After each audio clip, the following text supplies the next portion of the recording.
আমি তোমাকে আবার বিয়ে করতে চাই। প্রস্তাবটা শুনে খুব ভালো লাগলো।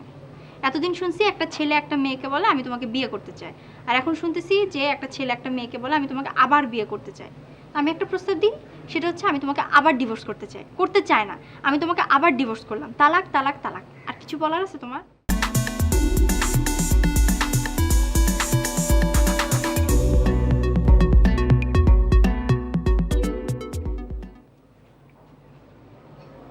আব্বা কেমন আছেন? ভালো। আম্মা? আরো ভালো। আশিক? বেশি ভালো। তুমি কেমন আছো? আমি তো বেশি বেশি বেশি অনেক বেশি ভালো। তুমি আমার মা বাবাকে আম্মা আব্বা ডাকতেছো কেন? তোমার সাথে না আমার ডিভোর্স হয়ে গেছে? একটা কাগজে কি সবকিছু? আমি তো তোমাকে আমার মন থেকে ডিভোর্স করতে পারি না, পারবো না, আর এটা সম্ভব না। তো এখন আমাকে কি করা লাগবে?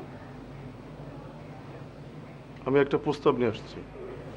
কি প্রস্তাব? আমি তোমাকে আবার বিয়ে করতে চাই। বাহ, প্রস্তাবটা শুনে খুব ভালো লাগলো। এতদিন শুনছি একটা ছেলে একটা মেয়েকে বলে আমি তোমাকে বিয়ে করতে চাই, আর এখন শুনতেছি যে একটা ছেলে একটা মেয়েকে বলে আমি তোমাকে আবার বিয়ে করতে চাই। আমি একটা প্রস্তাব দিই, সেটা হচ্ছে আমি তোমাকে আবার ডিভোর্স করতে চাই। করতে চাই না, আমি তোমাকে আবার ডিভোর্স করলাম। তালাক তালাক তালাক। আর কিছু বলার আছে তোমার? তাহলে আমি আম্মাকে প্রস্তাবটা দিই। ও, তুমি আম্মার কাছে ভালো শাস্তি চাও? আমি তাহলে সব কিছু বলে দিই। এই যে তোমার ভালো মানুষের মুখোশের পিছনে যে কি খারাপ মানুষটা আছে এটা সব কিছু বলে দিই। আমি কেন তোমাকে ডিভোর্স করছি এটাও বলে দিই।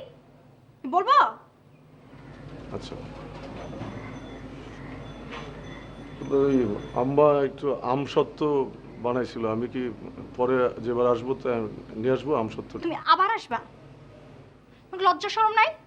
তুমি আর জীবনে এই বাসায় আসবে না, আমার সামনে কখনো আসবে না। যাও এখান থেকে। আচ্ছা, তাহলে ওটা আমি কুরিয়ারে পাঠাই।